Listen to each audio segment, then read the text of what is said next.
Actualidad Radio, la información nunca sonó tan bien. Internet, además de escucharlo, pueden verlo. Mi querido abogado, ¿cómo está? Les saludamos Carlos y Agustín. Gracias por estar con nosotros en el programa. Hola, muy buenas tardes, Carlos, Agustín. Gracias por la invitación. Buenas tardes, abogado. Como usted conversó con Carlos esta mañana, Carlos estaba bastante informado en esto. Yo tenía un poco de confusión y le pregunté si lo del parol humanitario era lo mismo que el 220A. Y me dijo que no, que el parol humanitario era la forma en que muchas personas entraron con una garantía, lo que llaman en inglés el sponsorship, o sea, una garantía, un garante que puso un affidavit diciendo que se hacía cargo de que esa persona no fuera a representar un cargo para el gobierno de los Estados Unidos. ¿Es ese parol humanitario el que acaba de ser revocado? Ese es el parol humanitario que de hecho estaba destinado en este caso para Cuba, Nicaragua, Haití y Venezuela. Estaba englobando a 4 naciones. Okay. Sí, doctor Benítez, me gustaría que repitiera para la audiencia lo que conversábamos más temprano. Yo hice en lenguaje coloquial alguna aclaratoria con relación a aquellos beneficiarios de esta herramienta de parol humanitario, para aquellos que durante estos 2 años de vigencia que le dieron aprovecharon el tiempo e hicieron algún tipo de trámite para cambio de estatus. ¿Qué pasaría con ellos y qué pasaría con quienes no lo han hecho? Sí, es parte de lo que estábamos conversando el día de ayer, Carlos, y esta mañana, con respecto al hecho de que en el parol humanitario ciertamente la Corte Suprema autorizó a que el gobierno procediera a la terminación anticipada de este instrumento. Recuerda que este instrumento, a diferencia, por ejemplo, del TPS, que para todo el mundo tiene una vigencia de inicio y de culminación específica, en el parol humanitario no funciona así, porque los 2 años de estadía autorizada se iban a computar conforme las personas fuesen llegando a territorio americano. En el caso de Venezuela, los últimos parol que se otorgaron fueron hasta a más tardar el mes de octubre del año 2024. Por ende, digamos que apenas un remanente muy pequeño sería el que eventualmente tendría todavía vigencia de parol hasta mediados o finales del año que viene, pero estamos hablando de una cantidad ínfima. El resto del parol, al igual como pasó con Venezuela, también con las otras 3 naciones, Cuba, Nicaragua y Haití, digamos que la inmensa mayoría, el parol culminaba en todos ellos en fechas variadas, pero la inmensa mayoría este mismo año. Ahora, una cosa es la culminación de esa estadía autorizada o de ese estatus o de esa entrada legal, y otra es aquellas personas que en el marco de la vigencia de ese parol tuvieron la oportunidad de pasar a otro tipo de procesos, como por ejemplo la comunidad cubana, que perfectamente al tener 1 año y 1 día en el marco del parol, habiendo tenido una entrada legal, hicieron un proceso, por ejemplo, de ajuste de estatus. Esas personas, pues indudablemente ya en el marco del ajuste de estatus, basados en la ley de ajuste cubano, pues indudablemente van a poder permanecer en el país y muy probablemente van a recibir su residencia legal permanente. De igual forma, personas que, por ejemplo, celebraron matrimonio con residentes permanentes o con ciudadanos americanos y tuvieron la oportunidad de plantear un ajuste de estatus, en el caso de los ciudadanos americanos de forma inmediata, en el caso de matrimonio con residentes permanentes, más o menos a la vuelta de 6 meses después de la petición familiar, estas personas, si lograron hacer el ajuste de estatus, también van a poder permanecer en territorio americano. Hay otra cantidad de personas que, aunque no eran peticiones familiares, Carlos, son peticiones laborales, employment based, y aunque el parol humanitario en principio no permite hacer un ajuste de estatus derivado de un employment based, muchas de estas personas, sobre todo en el contexto de lo que fue Venezuela y Haití, tuvieron la oportunidad de recibir un TPS. Y ese TPS sí abrió la puerta a que quienes fuesen beneficiarios, por ejemplo, de una visa de interés nacional o de una visa de habilidades extraordinarias o de una certificación laboral y ya hubiesen tenido por otros motivos disponibilidad para hacer ajustes de estatus, también lo iban a poder hacer. ¿Qué quiere decir esto? Que si bien el parol está terminando anticipadamente o algunos ya les había expirado, muchas de estas personas que ya están en otro tipo de trámites van a poder seguir en territorio americano sin mayor inconveniente.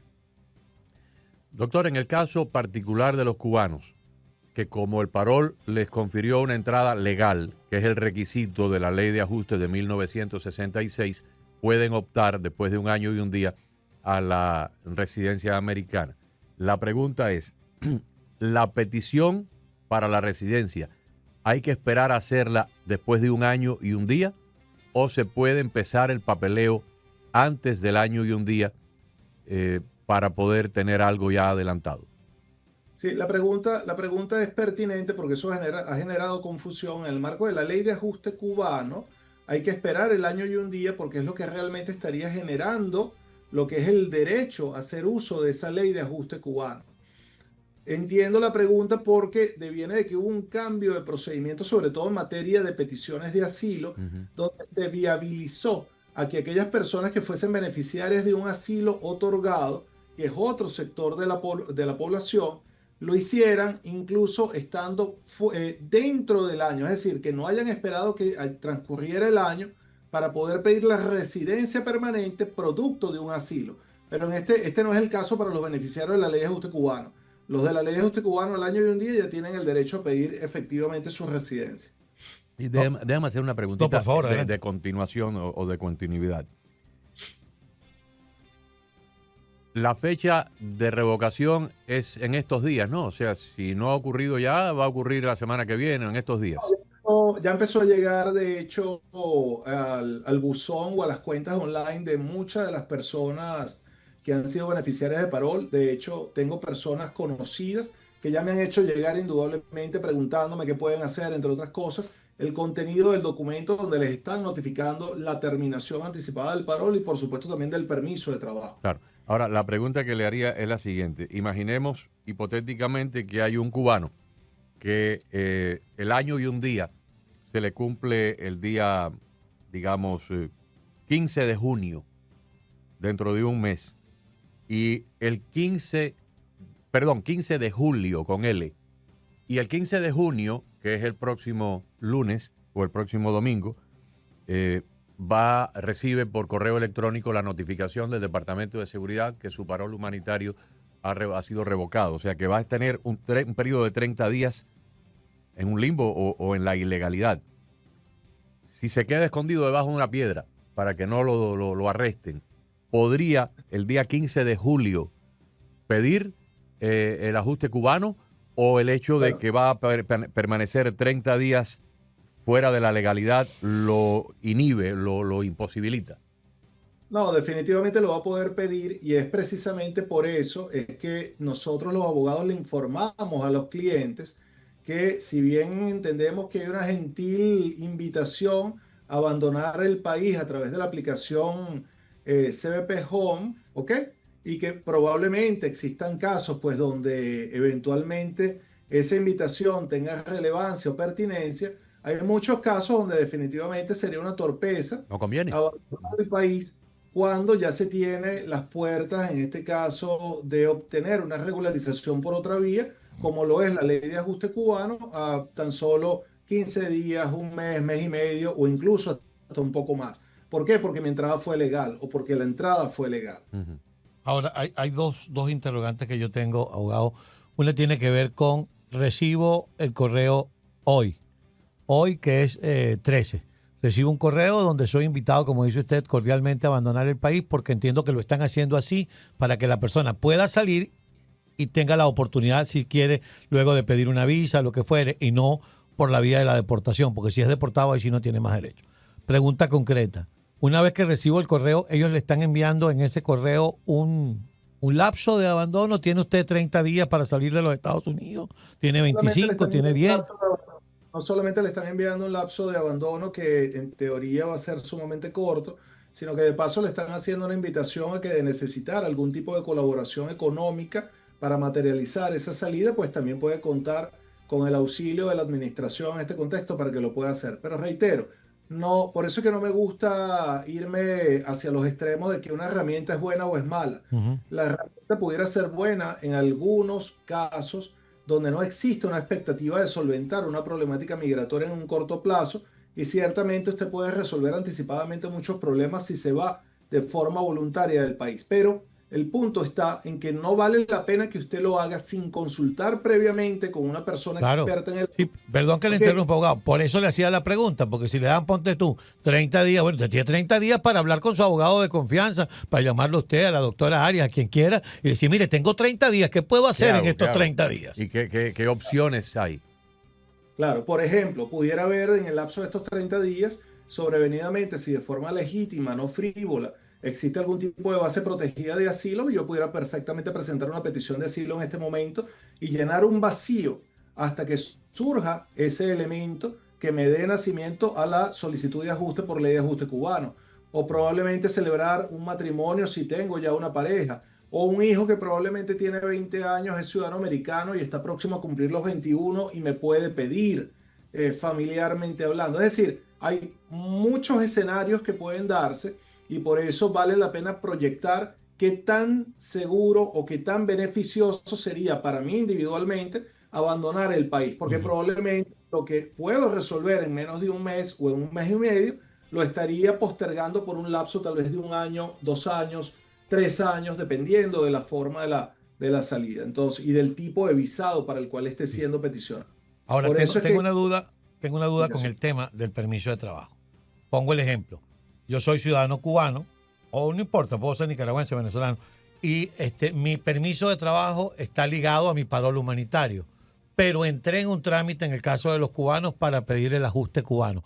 Pero mi permiso de trabajo está atado al parol humanitario. ¿Qué pasa con mi permiso de trabajo en ese momento si lo revocan? ¿Me sirve entonces lo que llamamos la antorcha que recibí, que el Servicio de Inmigración tiene mis papeles para el ajuste de estatus?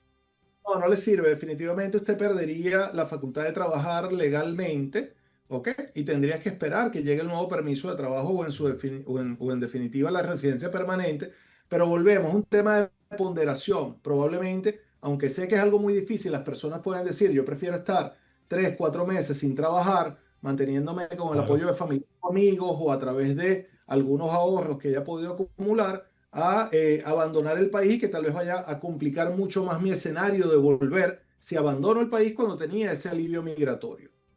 Doctor, ayer por la mañana el presidente dijo algo interesante y es que ha habido también mucha presión ante él, ante la Casa Blanca y ante el Departamento de Seguridad Nacional de ciertos gremios, ciertas industrias que están perdiendo la mano de obra que han tenido, sobre todo la industria de la agricultura y la industria de la hotelería, de la hostelería y la hotelería.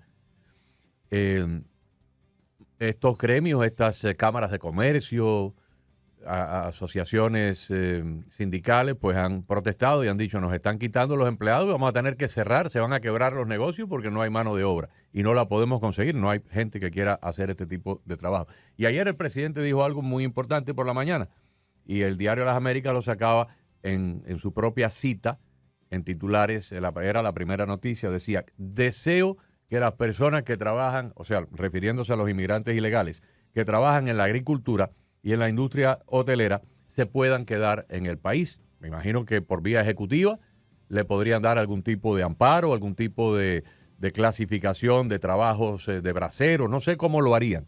Ahora, yo no creo que haya muchos venezolanos trabajando en la agricultura, pero sí pudiera haber muchos venezolanos trabajando en hoteles, en la zona turística de Miami Beach, el área de Orlando, tal vez en el área de Las Vegas.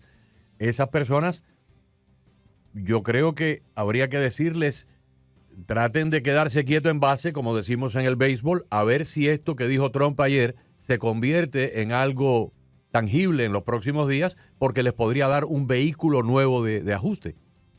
Definitivamente, y aparte de eso nos conseguimos con que, bueno, yo creo que está de alguna manera enfrentando una realidad que es imperante, los hechos definitivamente negarlos a veces no tiene sentido, y yo creo que esto se va a extender no solamente a la hotelería y la agricultura, que es lo que citó en el momento de la entrevista, yo creo que esto también se va a replicar a otras áreas de la economía, por ejemplo, como la construcción, Sí. donde tenemos una cantidad importantísima de hermanos nicaragüenses, cubanos, venezolanos dedicados al mundo de la construcción. Es impresionante en ese aspecto.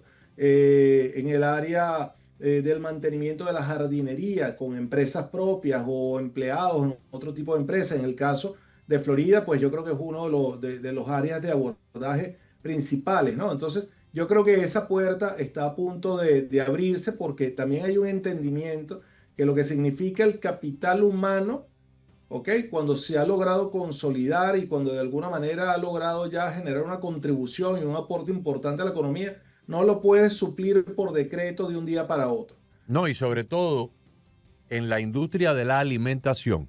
Porque si mañana de un salón de belleza, donde a lo mejor hay 10 mujeres haciendo manicure o cortando cabello, deportan a 5, bueno, sí, es malo, la clientela va a sufrir, pero no hay un daño a las necesidades perentorias de la ciudadanía de esa comarca.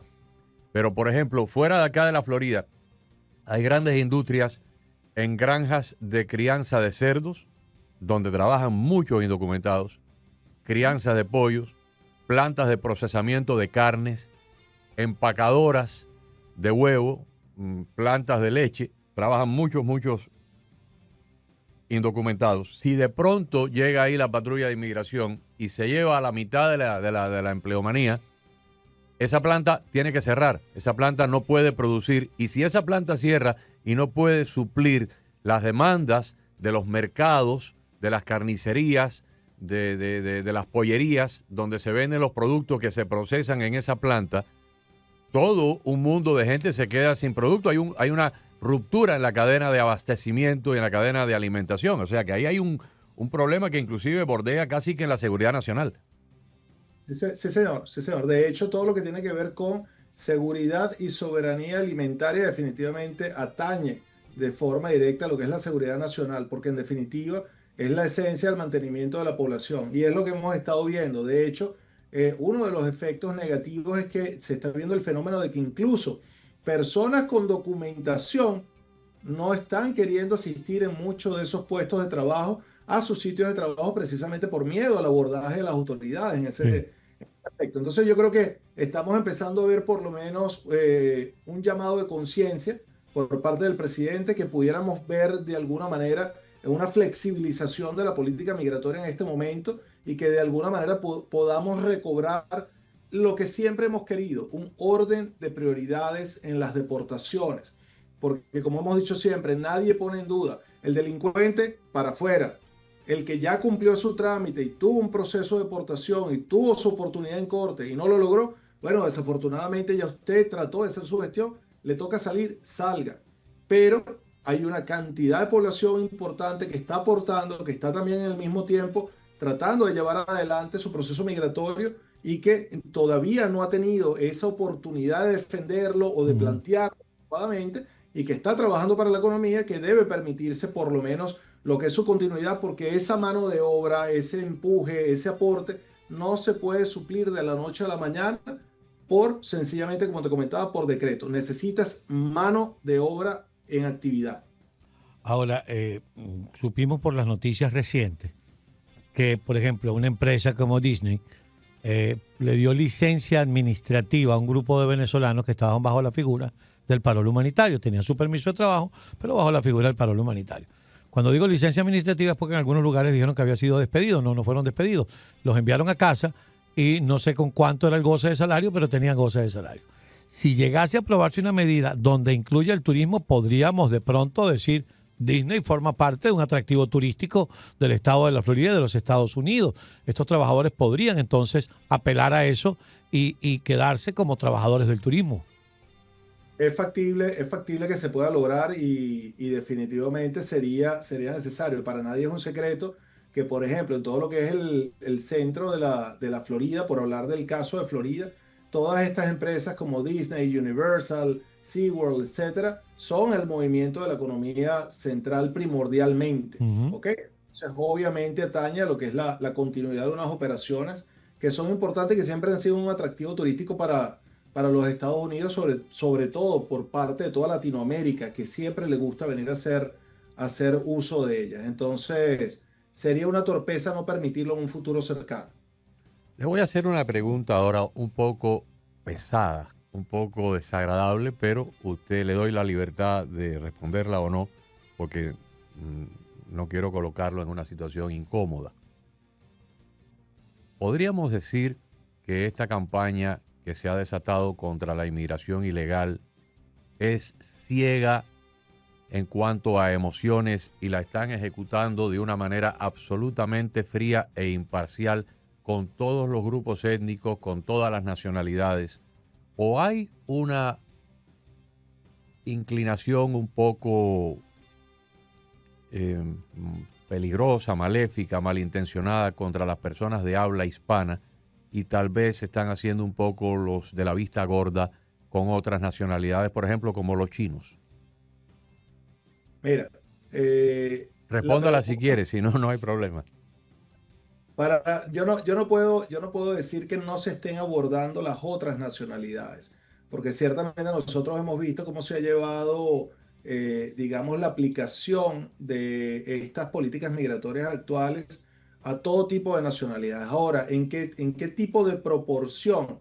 Si está, digamos, mucho más arraigado en el caso de las de habla hispana, mi apreciación personal es que sí, pero digamos que no tengo en este momento las estadísticas en la mano para poder darte el número que efectivamente lo demuestra. Ahora, lo que sí te puedo citar es que por lo menos la justificación para que todas esas políticas se den, se están haciendo sobre todo porque en teoría surgían con base al incremento de la criminalidad en Estados Unidos producto de esa migración, porque eso ha sido básicamente la punta de lanza de toda esta ofensiva migratoria. Le compartí esta mañana, casualmente a Carlos, unas estadísticas de CBP, de Customs and Border Protection, donde, suponiendo que hubiésemos tenido, como efectivamente se ha dicho, una entrada por vía de frontera de más de 8 millones de personas, ¿ok? Suponiendo que sean 8 millones de personas, ¿ok? Las cifras oficiales en el año 2024 de esa lista, de esas estadísticas que le mostré a Carlos, reflejaba que habían, digamos, cometido delitos y habían sido objeto de convicción 20.800 personas. Si dividimos de esos 4 años, que fue hasta donde se hizo la medición, las 8 millones de personas, estamos hablando de un promedio de 2 millones de personas por año. El porcentaje que refleja esas 20.000 personas en el año 2024, de acuerdo al portal de CBP y a las estadísticas formales de CBP, con respecto a 2 millones de personas, es apenas el 1%. Y hay algunas comunidades que es una ínfima parte del 1%. Por ejemplo, la comunidad nicaragüense. La comunidad nicaragüense.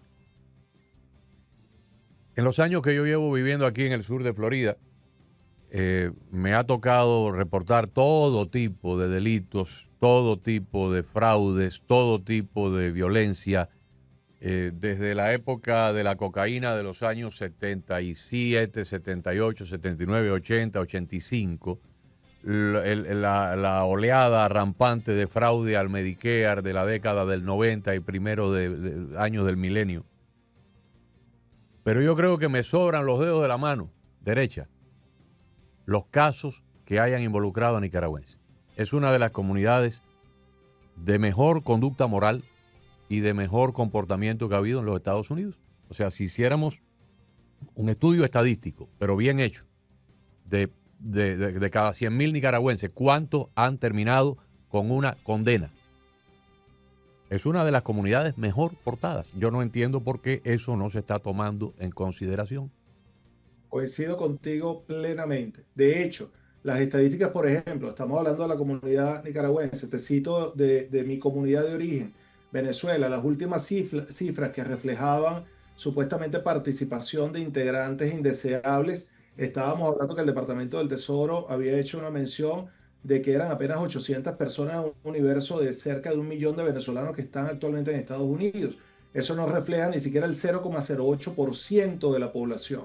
Entonces, al igual que la nicaragüense, al igual que la venezolana, bueno, la haitiana, yo me he quedado impresionado. La comunidad haitiana, producto de este trabajo, de esta interacción con distintas comunidades para efecto de los visados, es una comunidad que también es rica en intelecto, es una comunidad de personas súper inteligentes y súper trabajadoras, más allá de los problemas que puedan tener indudablemente a nivel de sus países. Es decir, estamos llenos de gente que lo que está dispuesta es aportar, gente que lo que está dispuesta es aportarse adecuadamente, adecuarse a las características del país, y lo que hagan unos revoltosos definitivamente no son digamos, los disparadores que deberían llevar a las consecuencias que estamos viviendo en estos momentos.